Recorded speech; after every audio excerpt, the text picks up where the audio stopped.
Fushimi Inari, Kiyomizu Temple, Gion, Arashiyama Bamboo Forest. If you're visiting any of these places in Kyoto, you need to watch this video because I have created the ultimate list of cafes in Kyoto by area. I'm going to visit 35 cafes and I'm going to show you over 35 more cafes that you can visit.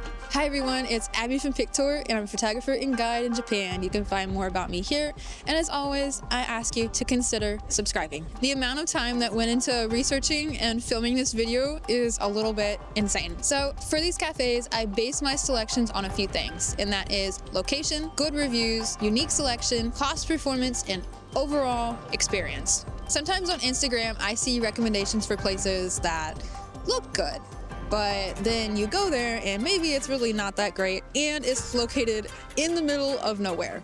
I'm not gonna waste your time with those things like I've had my time wasted, so I'm only gonna give you the Abby approved places. Make sure to also check out my blog post here because I'm gonna have a surplus of information about these places as well. So you can see I'm at Fushimi Inari, so let's start here.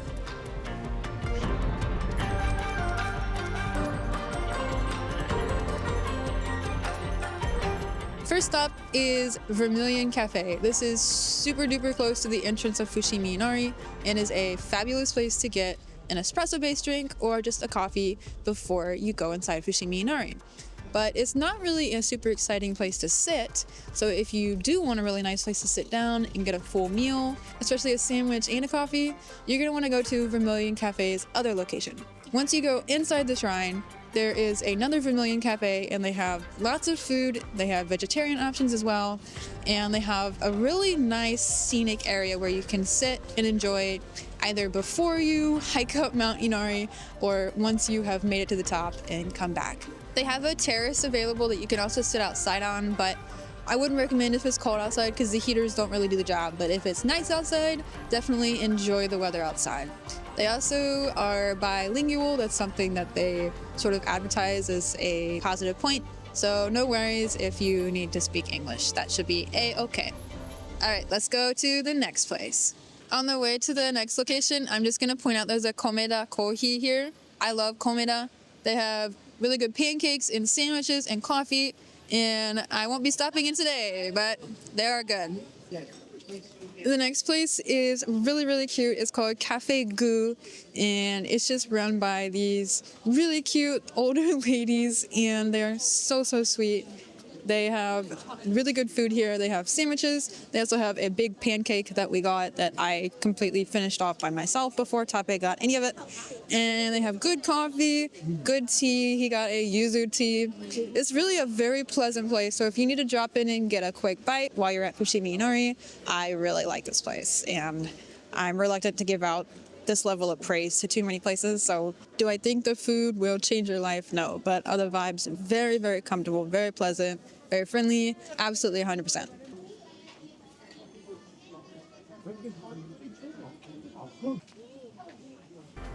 Up here is Kanoko Cafe. It's another place where you can get a drink or a meal. They have different things like cake, pasta, pizza, ice cream, sort of the essentials if you need a non-Japanese bite. It's also directly across from Keihan Fushimi Inari Station, which you may or may not be using if you're going to like Gion or Kiyomizu Temple.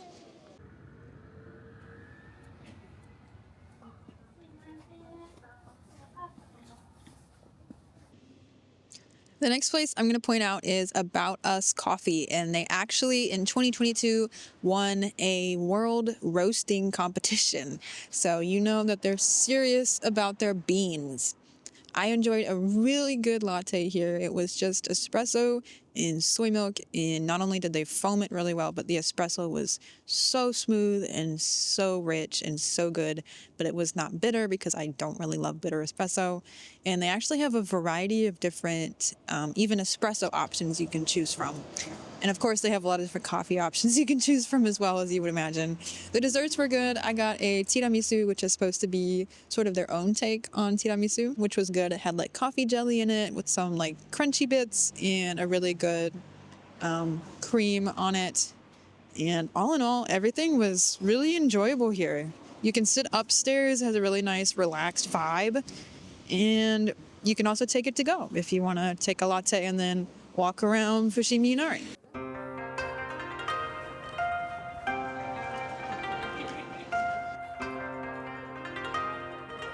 Alright, the first place I'm at is Maeda Coffee, which is a Kyoto-style kisaten that has a cool old retro vibe while still keeping things relatively modern. So there's a lot of different types of cafes in Japan, and one of those is the kisaten, which I often think in my mind as being similar to like an old American diner. So it's more of a retro style, relaxed, not super modern or minimalist, more just wood interior and simple coffee and well-made foods, usually just like toast and just simple sweets. And Maeda Coffee is one of my favorites. It's a Kyoto chain that's been around since 1971. They roast their own coffee and they make all their food and sweets in-house. They have a lot of different coffee blends. Today I went with the Ryu no Suke, which seems to be the most popular, and a Kyoto-style matcha mousse. Their parfaits are amazing, but I wanted to try a smaller sweet this time. The coffee blend was amazing, not bitter, and very smooth and fragrant. And the mousse had a matcha mousse and a matcha jelly with a light cream and mochi around it. Both were amazing, and I love the vibes, which are very relaxed and inviting. Next up is Arabica coffee, which is the one that some people call percent. So they have a lot of these in Kyoto, and I will show you one I like even more later. But I will show you that there is one here at the Kiyomizu temple area. Most of you have probably tried this place before because I know they are pretty worldwide. Alright, next up is Unir, or Unir, I'm not sure, Coffee Senses. This is a specialty coffee shop set in a 100-year-old matcha house. It has a coffee stand, a cozy cafe upstairs, and a Coffee Senses bar that serves botanical coffee cocktails. Their most popular food items are fruit sandwiches and egg sandwiches, as well as a Zen garden tiramisu. So we're on Ninenzaka now, and first thing I'm going to point out is they have a gongcha. So if you need some tapioca while you're here, you can get it. And they have a few other gongchas throughout Kyoto as well. If you go up a little bit more, you will see the Starbucks that the internet will not shut up about. This Starbucks was opened in 2017. And it is set in a renovated old matcha house. And it is unique, especially because they have tatami seating. But no, they don't have any kind of special drinks, anything like that. And yes, this place is always really, really busy. And most times that I've tried to go there, there is literally no room to sit on the tatami anyway. Or even just like walk by. It's just a million people walking around. So tranquility level is 0. But the next place I'm going to show you is actually legit because it's been here since 1914. And this is Kasagiya. Since 1914, the menu has allegedly not changed very much. And their specialties include gozen shiruko, a traditional sweet red bean soup, and sanshoku hagi no mochi, which lets you try 3 types of rice cakes in one go. And these are a little different than normal mochi. They have like a soft, still rice inside of it. I love these kinds of places that stay really traditional. So we got both, of course, and both were so good. The ohagi, I highly recommend it because it's unlike, honestly, almost anything else you'll find here. And it's very quiet inside. So maybe not a place that you need to like hang out and chat kind of cafe, but a more authentic, quiet, traditional experience. Prices are really good, and it's a great place to just try something traditional right in the middle of Ninenzaka. Next up is Matcha House, and this place is most famous for having the cutest little tiramisus in wooden boxes. So I really like their matcha tiramisu, and they also have very good matcha lattes. Matcha House has several locations throughout Kyoto. This one is lovely because it has indoor and outdoor seating, so if it's nice outside, you can enjoy the outdoors, or you can sit in their 2-story building here. I think the prices are fair, and it's pretty good if you're hankering for some pretty sweet matcha sweets.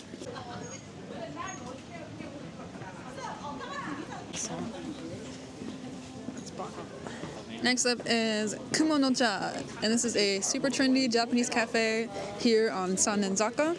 and their signature item is the cloud-shaped matcha mousse.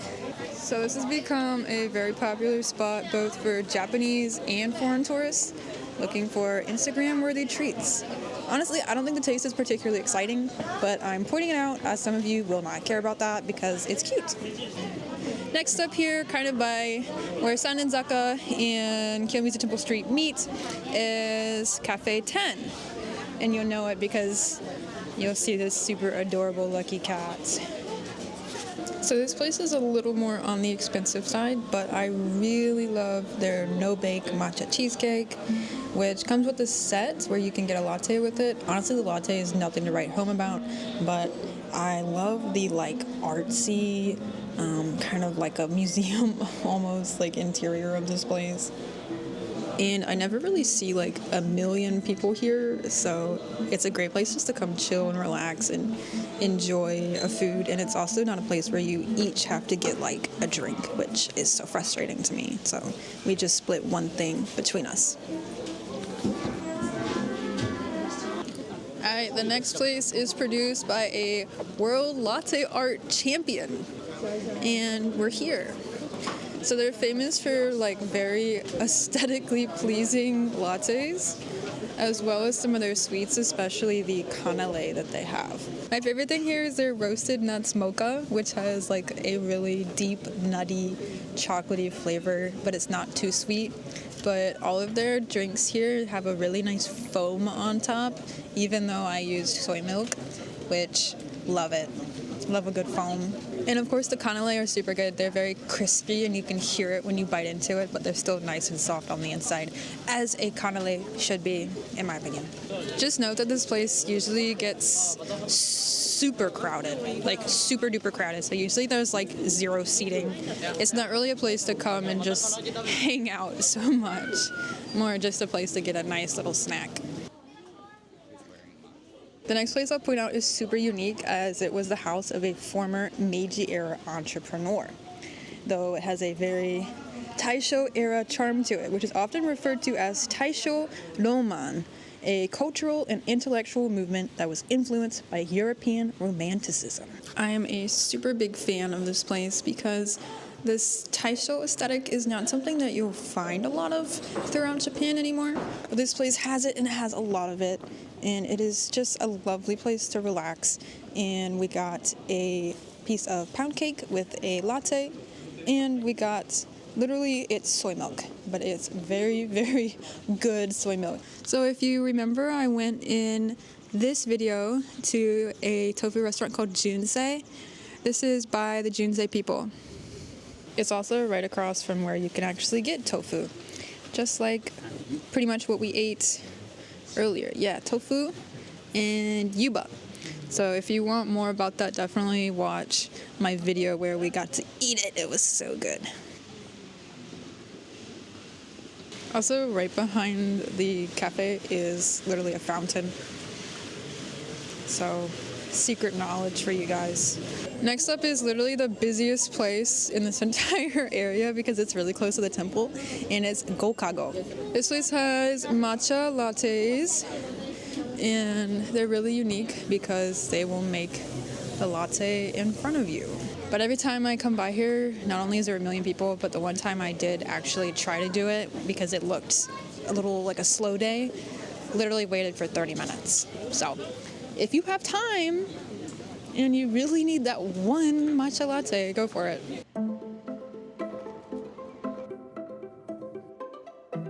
Alright, now we are in Gion.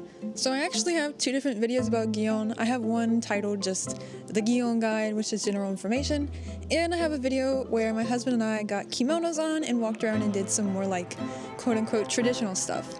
So in that second video, I went to the place behind me, which is called Cafe Kawataro. This place has a really lovely interior and it has a nice view of a garden, which is super decorated, honestly, almost for foreign taste, I might say, but it's very peaceful, very quiet inside, and she has a good selection of drinks to choose from, as well as cakes.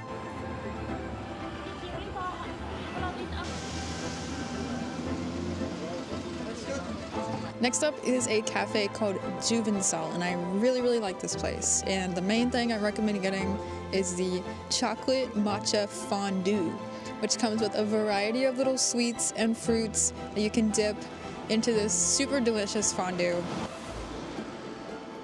And then when you're done, she'll bring out some hot milk, which you can mix to make like a matcha latte. This place is really well hidden. I had walked by many times before finally finding it, basically for the purposes of this video, and I'm super glad I did. And since it's located on the second floor, it has a really nice place where you can look out and see people walking by, see rickshaws. It's a really nice view of the area. In my opinion, I think it's even a nicer view than staring at like a mystery garden, because you get to really see the action out here, which is really cool.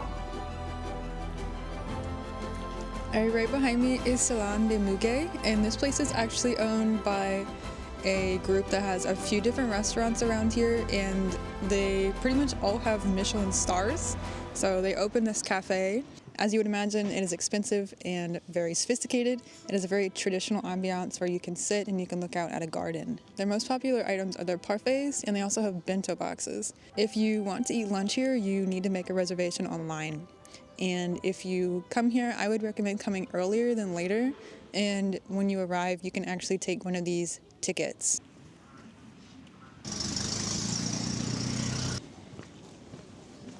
Next up is the dessert cafe at Chorakukan. This is a super gorgeous cafe set in a Western-style building from 1909. It was originally used as a guest house, especially to welcome foreign guests, and the place has a classic, elegant vibe with stained glass windows and fancy decor, so you can feel as bougie as you deserve. There's also quite a few different rooms here that you might be seated in, and each is decorated differently. It's well known for its afternoon tea, which comes with scones, sandwiches, coffee, tea, but it does require a reservation, and it does start at around 6,000 yen per person. So you'll want to go online in advance and plan that out. Tape and I just showed up at 11 a.m. when they opened with no reservation, and we got seated downstairs in the cafe. I got the 3 flavors of mirufoyu, don't ask me how to say that in anything other than Japanese, which is their signature item and has their oak leaf emblem on it. And Tape got a nice pear tart. The ambiance here was so nice, and the staff were super professional, as you'd expect. Really enjoyed this place. This place is right outside one of the entrances to Maruyama Park, which is very lovely. So now we're gonna head into the park and check out one of the places there.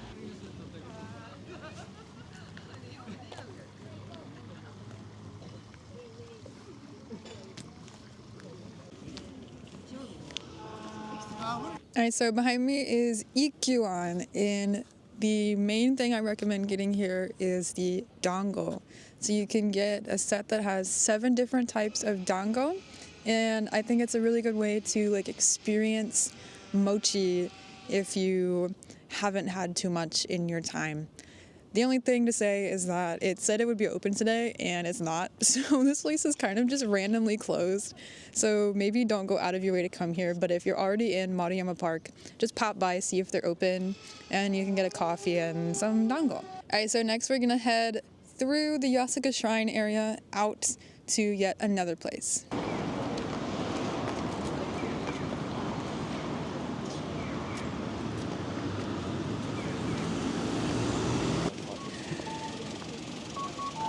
Next up is Ki no Yurite, and this is a really cute shop that has a good second floor view of the sort of main gate of Yasuka Shrine. They specialize in parfaits, and they also usually have like different seasonal and monthly parfaits for you to enjoy as well. Right around the corner is a place called Gion Koishi, and this shop has been around for over 70 years. They have everything from parfaits to like more traditional snacks, and in the summer they have kakigori, which is my favorite and pretty much the exclusive reason I come here. So kakigori is shaved ice, and it usually has different flavors, and the one they serve here is very decadent, super yummy. Highly recommend if you're here in the summer. Otherwise, their other sweets are also very good, very traditional, like matcha Kyoto style.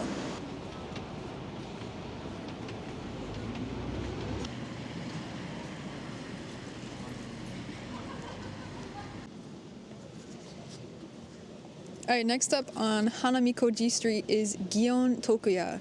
This place is pretty famous. As you can see, the line behind me is kind of insane. And they're very famous for their Hon Warabi Mochi, which is a style of mochi that's made from bracken starch, and it's covered in kinako, which is roasted soybean powder, and with kuromitsu, or brown sugar sauce. I highly recommend trying warabi mochi while you're in Japan. Of course, you don't have to try it here, but this place is very popular, and for good reason, because they've been around for a long time. Don't expect me to wait in this line though. If you know me, that's not gonna happen. I might get my warabi mochi somewhere else in that case. All right. Alright, next up is a fabulous place to visit if you enjoy teas. So this is Gion Kitagawa Hanbei, and they specialize in all different kinds of teas, and their most popular items include a variety of matcha sweets, which you can get 5 matcha sweets on a platter, or what I got, which is 5 different types of teas, and each tea has a little complimentary sweet or little food item to go with it. The interior is super classy. It's very refined modern space and very chill, very quiet. Probably not somewhere you'd want to bring kids, but somewhere to enjoy getting a tea. And also, if you visit at night, they have alcohol as well. I really enjoyed this because as much as I love a good tea, honestly, being able to have an accompanying snack sort of help me more differentiate the flavors between each of the teas and enjoy them for their own unique qualities. Alright, when I first visited Kyoto, what feels like a lifetime ago, this place behind me, Sario Tsujiri, is the first place that I really had matcha. For good reason, because this place has been producing tea from uji since 1860. It's highly reputable. They serve a really wide variety of sweets and drinks, and my favorite is their special parfait. This is a good place to hit up as it's right on this major street, but I will note that it does get super crowded sometimes, especially if you want to get a seat, and the prices are maybe a little higher, but it does come with the acknowledgement that this place knows what they're doing, and they've been doing it for a long time. They also have multiple locations across Kyoto. The last place I'm going to show you in Gion is a similarly reputable matcha place, which is very close by. Let's walk over there. Alright, this is Ito Kyoimon, and it's another well-known Kyoto tea shop with tea also from Uji. They're really well known for their beautiful presentation of their products, such as the adorable ice cream popsicles, as well as their parfaits. They actually have a restaurant as well, and you can get an entirely matcha-themed meal here, including matcha curry udon and matcha soba, and then finish off with some matcha desserts. One note about the popsicles is that you can't eat them in the store. You have to take them with you or just eat them outside. But they're great in the summer.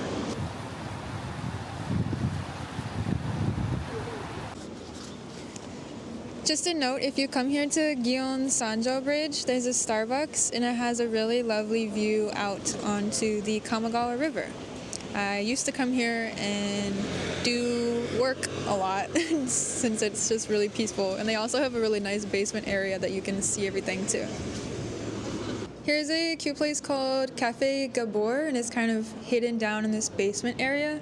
It's got a really unique style to it, and they're really popular for their flan that's decorated with lots of different fruits and ice cream and stuff, as well as apple pie and also curry. So it's kind of a kisaten but very funky design inside.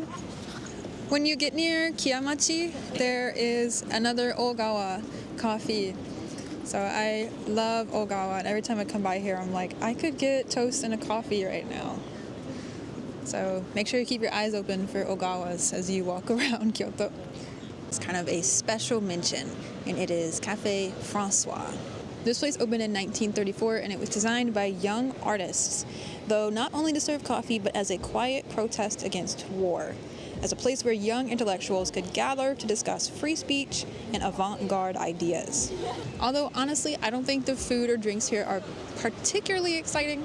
I really love the decor, and I think the history behind it makes it a really unique visit if you're trying to experience some different types of cafes. They also serve alcohol to go with your pear tart. Prices are slightly high for the area, but you're paying for history and ambiance, and it's cash only. Another landmark cafe, which opened in 1948, is Soiree. It's most famous for its colorful jelly and the fact that the really stylish interior is decorated with blue lighting. But one thing to note about these little jellies is that they look like they're for kids, but they actually are described by the store itself as having an adult taste, as it's not made with agar, so it's not quite as sweet as you might expect. So I point this place out mainly just because every single guidebook in Japan basically features this place, as it is very old. Another thing to note is that there's usually always a line, and directly in front of where I'm filming is the smoking area. So if you're here with like kids or something, maybe you don't want to stand in line outside right behind this smoking area. All right, let's keep going.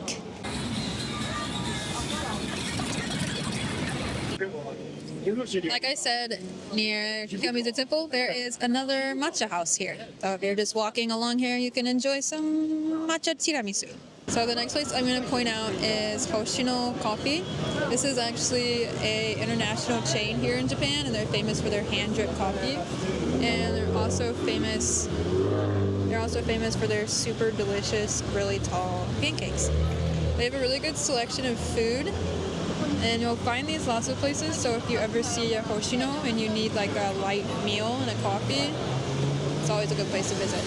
They always have a really nice vibe as well, so it's very relaxed, and you can enjoy your food and coffee in peace.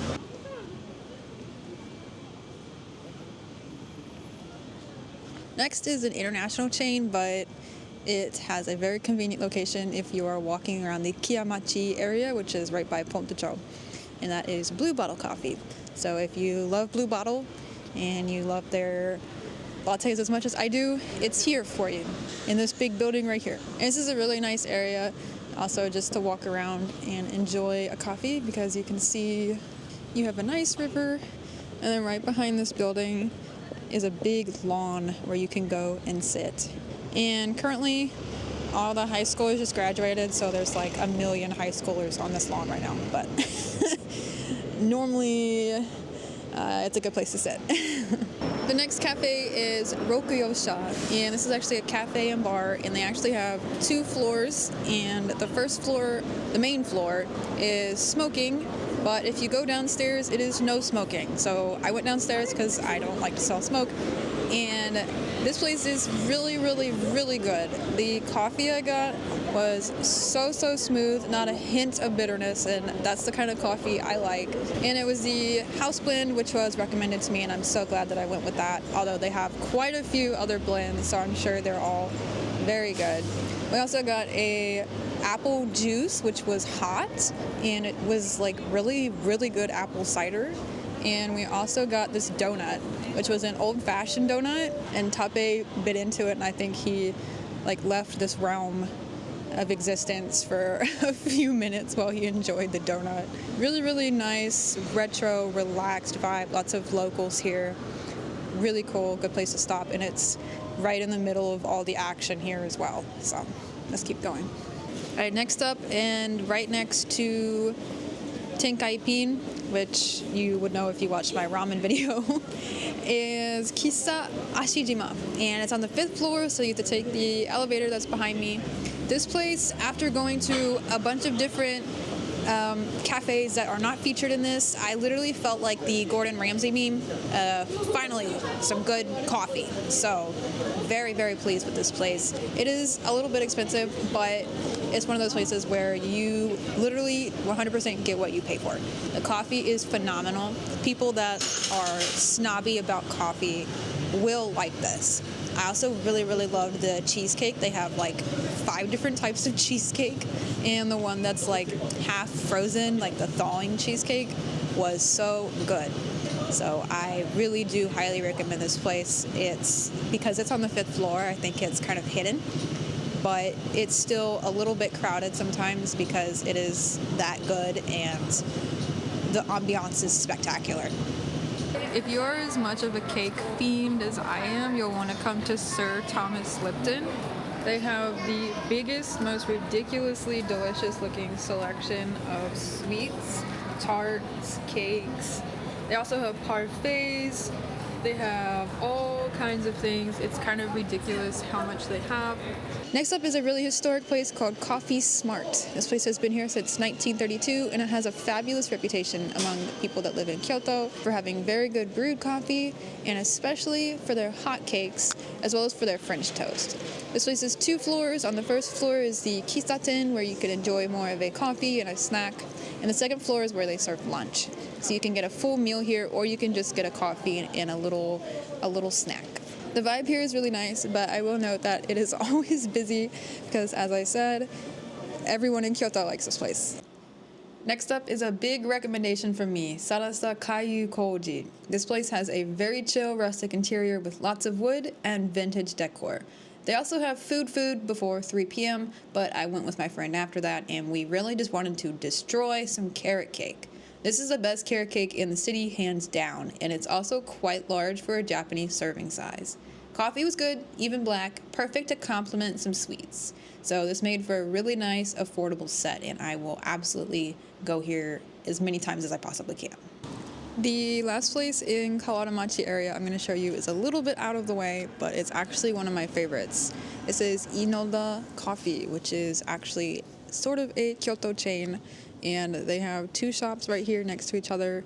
This one right here is the Sanjo location, and literally steps away is the Honten, the original shop. The original shop was started in the 40s, so in post-war Japan it was sort of hard to come by coffee beans, so people would come here to Inoda Coffee because they knew that the beans here were legit and that the coffee was legit. So this place has been around in Kyoto for a very long time. It still deserves all the love because it is so good. I really love their desserts. We got the lemon meringue pie today, which literally so good. And we also got the French toast, which was super good, although it's hard to find bad French toast. But the lemon meringue pie, the meringue on top was so good, the lemon was so lemony. I love their coffee. I got 2 coffees today, actually. I got the Sanjo blend, which you can only get here at this one behind me, which had a very deep, rich, not quite bitter, but very strong taste, and they recommend it black. So I drank it black, and I really enjoyed it. But I also got the Cafe au lait with their, I think, regular house blend. The Cafe au lait was lovely. It was so good. And they also use the neru technique when they make their coffee. So it shows because it's very smooth. It's very easy to drink. I really do highly recommend this place. The vibe is very nice. It's very peaceful. Please don't go in and be noisy. It's one of those places.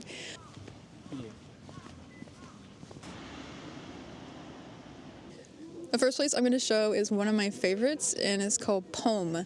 So not only is the ambiance super chill with like big open windows that allow all the light in so you can kind of feel like you're still outside on the path, but the old couple that works here is so lovely and friendly. He does his best to communicate in English even though he doesn't speak it. It's so nice. He's very friendly, and you'll feel super comfortable here. And they house make their cakes. So we got the orange cake, which was really good. And we also got the apple tea, which was made fresh, really scrumptious, like warm, comforting apple tea beverage. It's really good. So I highly recommend this place as it's super chill. It doesn't try to be something it's not. It's just 2 really lovely old people doing what they are good at. Next up is Sagan, which opens at 9 a.m. It has a very chill kisaten vibe and is very popular for their tamago sandwiches. So it's a good place to hop in and get some breakfast before or after your Philosopher's Path walk. Next up is this super stylish cafe called Gospel. This place was actually in Tabelog's top 100 cafes list in both 2021 and 2022, and for good reason, as they are very famous for their scones and their more like traditional, I would consider it almost like British style tea. Cash only, and you can't film inside. That's why I'm just out here telling you that it's good. Next up is Cafe Ginyu Shijin, and this is a super relaxed place that mainly specializes in coffee and simple desserts. It's really cutely decorated with lots of like Alice in Wonderland themed things. So it's a really relaxing place to stop and get more of a traditional coffee and snack. And it's literally right off of the path as well, so. なんだ隅っこ詳しい。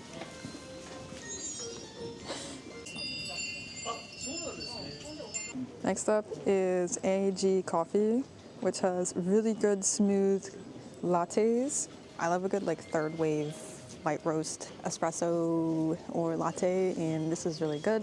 They even have a little note on it. They wrote in English, so English is okay.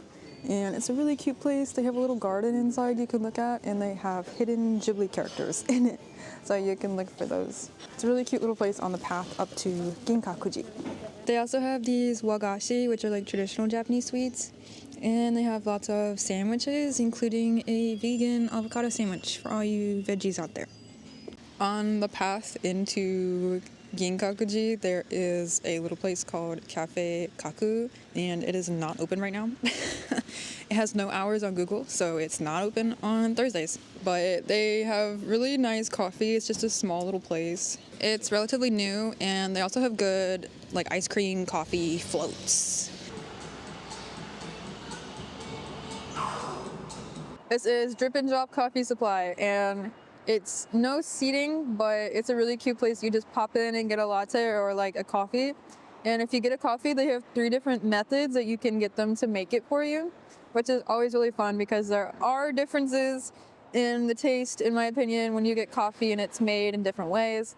But I really wanted a latte because I'm trying to become like a Kyoto latte master. And this one passes the test. This is really good. It's very smooth. She had really cute latte art on top that I couldn't show you because I put a lid on it. You can really taste the espresso in this. Sometimes you get a smooth latte and it's like, it's creamy and yummy, but this is creamy and yummy, and I know the espresso's in there, which is always really satisfying. A bit of a darker roast of an espresso. I really like it. I think it's really good. Just take it with you while you walk up to Kinkaku-ji or around Philosopher's Path. Next up is one of my big recommendations, and that is World Coffee. This place is from 1961, and it looks like somewhere that your grandparents would take you and you'd be like, is this like actually going to be good? But yes, it is. So this place is legit when it comes to coffee. They even sell their own blends in the store, and when you sit down, you can enjoy a variety of options of coffee. They also have espresso-based drinks, and they especially have cafe-style food. So they have omurice, they have curry, they have all kinds of things that are very like retro cafe Japanese foods, and they also have lots of sweets. They have really good cakes, and you can even see them on display when you walk inside. This is the headquarters of this place, so it's definitely kind of an important place, and you'll find a lot of kind of older people here, a lot of like business people just like casually discussing stuff, and pretty much everyone in there was Japanese. Just go in, be chill, okay? Enjoy some food in a chill environment. That's it. I really like this place. The last place is a bit of a crazy recommendation, but I'm tacking it on here because I know some of you will like this. It's called Moan, and you low-key have to like hike up a mountain to get here. It took us about 10 minutes going up to get here. I think we sort of took the long route though, but probably no wheelchairs, and no, if you can't like hike up for 5 to 10 minutes, not the place for you. But if that is what you're into, you get this really cool place behind me where you get to sit up inside and you get a really sick view of Kyoto City, and you can enjoy some tea or coffee or sweets. We got a red bean and mochi hot sandwich with a black tea and a yuzu soda. You do probably want to make a reservation to come here, but it seems like you don't have to. If it's busy season or you're just like me and you want to be sure when you hike up a mountain that there's going to be space, I would just go make a reservation online. So this is also used as like a tea serving place. So they have special times that of course you have to sign up for, where they have like a tea ceremony experience.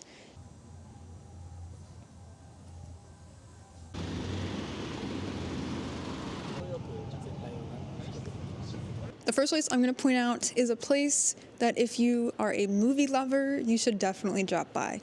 This is Cafe Seberg, and it's really popular with foreign tourists as it's very English friendly, and they have a very good morning set selection, meaning breakfast. And apparently if you go see a movie while you're here and you bring your movie ticket stub and show it to him, you can get a 100 yen discount. That's how much he likes movies. Next up is a place I love for their coffee and their carrot cake, and that is Clamp Coffee Sarasa. So it's located back on this little street here. You can see they even have a map.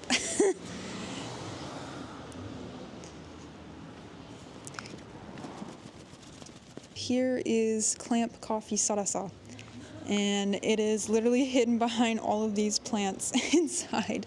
This place is part of a Kyoto chain, which is the Sarasa cafes, and I really like this one because it's usually very quiet, very peaceful, and I love all the greenery. It makes for a really relaxing vibe where I feel like I'm in nature, kind of, especially with the big open glass windows. Next up is Chiroru, and this place has been here since 1968, and it's another good example of a kisaten. They're really popular for their kisaten style food, such as katsukare, which is curry with pork cutlets, for their spaghetti, and for their tamago sandwiches or egg sandwiches. All of this is very Showa style kisaten food. So it's a nice place to get the more old style cafe food while you're visiting Nijo Castle. Next up, behind me, back there is the wall of Nijo Castle. I'm on a little side street, and there's a parking lot, and there's a coffee place back here. So this is Nijo Koya, and it is hidden for sure. And this is a great place to come if you love retro vibes, because they have a record player that plays 50s and 60s jazz, and they have a barista that serves coffee that's pour over style. So if you heard those words and that strikes a chord in you, then that's probably the place for you. And then just a note that it's not a place where you can go and sit. It's standing style, like a bar. Next up is Kyoto Ogawa Shoyaku. This place is pretty trendy right now because it serves mostly herbal teas, and it uses a lot of traditional Chinese ingredients, especially from medicine, which you're probably listening right now that sounds horrible. This place is phenomenal, and I recommend it. My favorite thing is the set that comes with 4 different types of teas, and you can get warabi mochi, which I mentioned earlier is the bracken starch mochi, and you get different things to dip it in to kind of change the flavor experience of the mochi. They also have food and other sweets. We also got a tea flavored gelato, which was really good. I really do like this place, and if you like tea, you will definitely enjoy this place. Next up is Imaya, which is a really good place if you want to get breakfast bright and early in the morning. It's a Napoli-style cafe, and it has very good reviews on Google with very good food and drinks, and a nice place just to chill and relax in a English okay environment. The last place I'm going to point out is here. Literally, it's another here again. I pointed this place out when we were at the Kiyomizu temple area, and even though we're a little bit far from Nijo Castle now, I really, really do like this place, and so I'm letting you know there is another location here, and this one is less busy and bigger, so you can maybe leave the castle and just come here and finally take a breather with a highly recommended latte. I just had a really sad latte somewhere else, and I trust this place.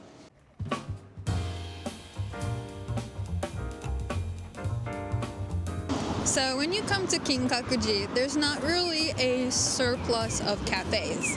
Most people will enjoy some of the seating that they have and the ice cream and dango that they have when you go inside to the Kinkaku-ji area.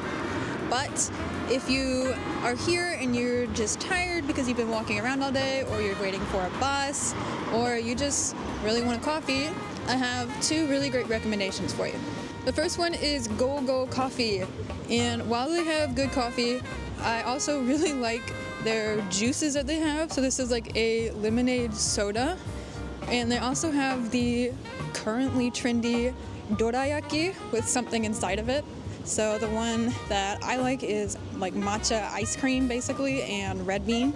If you're maybe new to dorayaki, which is the pancakes usually with red bean inside, maybe this is a good way to try them because they have all different flavors like strawberry or espresso cream, and it's your chance to sort of get into this unique Japanized food.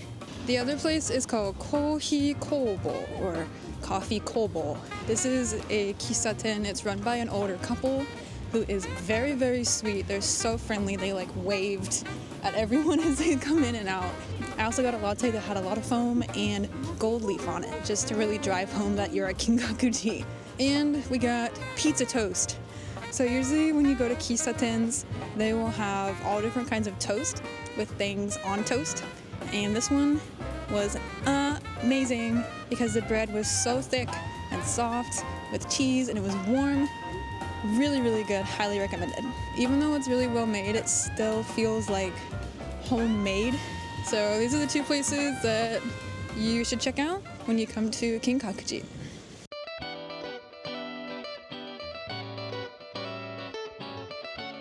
Alright, starting out right in front of Kyoto Station, we have a very unique Kyoto chain called Ogawa Coffee. This is a great place if you need to get a breakfast because they have all different kinds of toasts, kind of like inspired by kisaten, except they have more elaborate things on them, like a big scoop of egg salad or cheese, or what we got, ice cream and red beans. And this was super, super duper delicious. The bread was hot, ice cream was cold, the beans were not too beany, and it went perfectly with their geisha blend coffee, which is what I got, although they have quite a few different blends that are really good.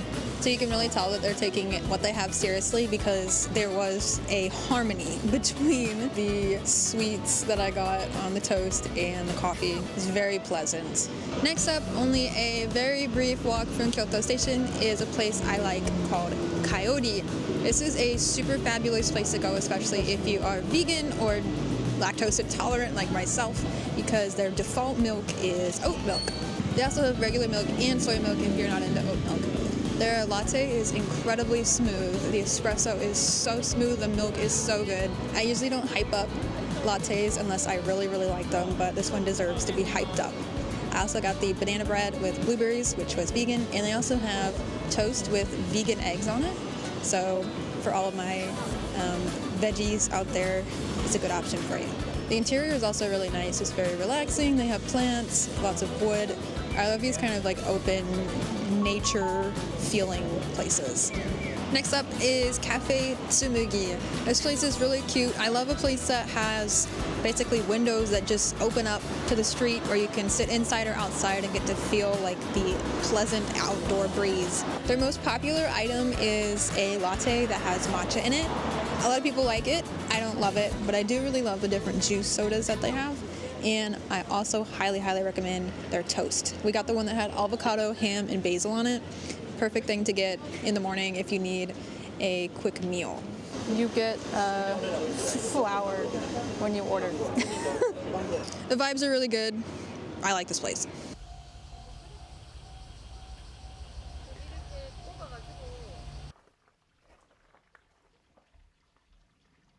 As you might imagine, Arashiyama has quite a lot of lovely cafes to visit.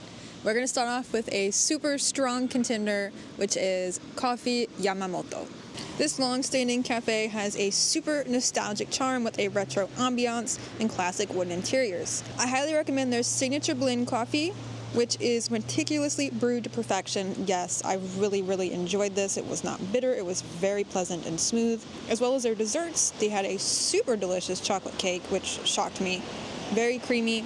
And they also specialize in sandwiches, as you might imagine from, like we've learned, the sort of retro kisaten type places. It's got a very warm and inviting atmosphere, so I highly recommend it as a place just to take a very peaceful coffee break. Right outside of Saga Arashiyama Station, where a lot of you might be coming by train, is Rickshaw Cafe. This is a fabulous place to get espresso-based drinks. And they also have things like juices and ice cream, so the whole family can find something good to get here. Next up is Yojiya Cafe, which is really, really popular with Japanese girls, and it's most famous for this logo they have with this lady on it. They have parfaits, they have regular food, they have drinks, and they have quite a few different locations, so you don't have to go to this one. Some of them have food, some of them don't, but it is a really cute place to get a very unique food item, and this sort of design is like very Kyoto feeling. So right next to the cafe, they have what is more their original purpose, which is like skincare products. Next up is a place that is right across from one of the entrances to the bamboo grove, and that is Cafe Nishikawa. This place has next to no reviews on Google, and our discerning cafe eyes found it, so we decided to try it. And I'm glad we did, because it was very quiet inside except for the fabulous selection of music that the owner had playing on vinyls. They even have a little tatami area. We got cake, we got espresso, we got tea. It's very peaceful, and looking out the window at all the people running around outside, and we were just in there like having a peaceful moment, was really pleasant. So they're also connected to an ice cream store. So if you want to enjoy some ice cream, you can do that, or you can enjoy cake and drinks inside. And then head into the bamboo grove. I think because it's like very traditional looking, maybe it's intimidating and people don't realize what it is, but prices are actually really good. And it's, like I said, right across from the entrance to the bamboo grove, one of them.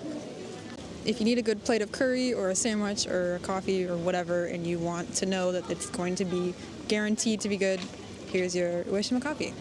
They also have a really pleasant and open interior, which I really like.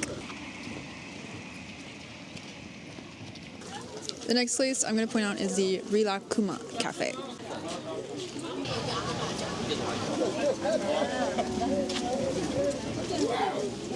In Arashiyama, they have a big store for Rilakuma goods, but they also have a cafe where you can get super adorable Rilakuma themed foods.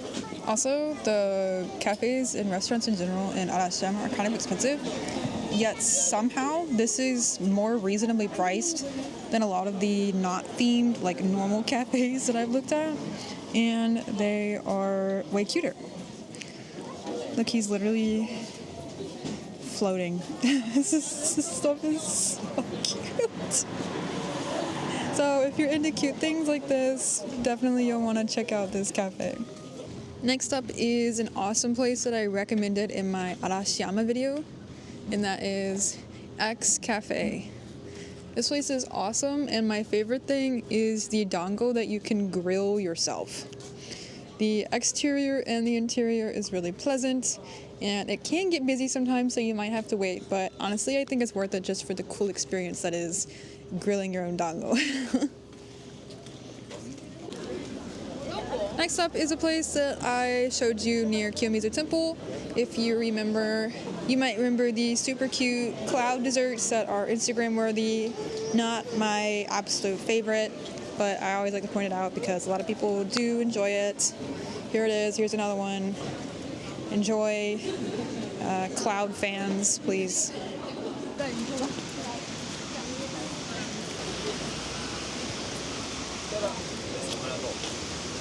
Next up is a place that you all know and maybe love. I love it, but it is very popular, is Arabica. And they have one here. This place is super, super trendy, so there's always a line. It is Sunday right now, so it's going to be extra busy, but it's right here on the water. So you can get it, enjoy a nice view, walk over the bridge. Monkey Park is over on that side. It's a really nice place just to get an espresso and enjoy it. So if that's something you think is worth waiting for, then you know where it is. Next up is a place that is kind of in the middle of nowhere, but it's somehow still popular, and honestly, I think it's worth it. And I am not one to always swear by popular places. So this is Bread, Espresso, and Arashiyama Garden. And this place specializes in bread and espresso. They have a really unique gasho style house, which is the thatched roof style, and I think it is so cute and traditional and lovely and relaxing. And my recommendation is their espresso Basque cheesecake. The tiramisu is good, but definitely the cheesecake was the home run here. This place is very pleasant. There is usually always a line, so when you arrive, just get a number, and then you can scan the QR code and you can check your place in line on your phone. And then you can walk around whatever you need to do and come back when it's time to get seated. But the building itself is awesome. It's in a 200-year-old home, and we got to sit outside in the kotatsu. And you could sit inside or outside. So I'm super excited because we got the kotatsu seat, which is what I wanted. And if you guys don't know what a kotatsu is, it's a table that has a blanket, and then underneath it, it's heated. So when you sit here, underneath here is really warm, and it feels so nice. Thank you, Japanese people, for creating kotatsu. You're welcome. Alright, that's a wrap. Make sure you check out my blog because I'll have more information about the best cafes that I went to, the winners, if you will, and about every other cafe in general. So I truly believe that these cafes will drip just a little more happiness into your journey. Please like and subscribe, and I'll see you guys in the next video. Bye!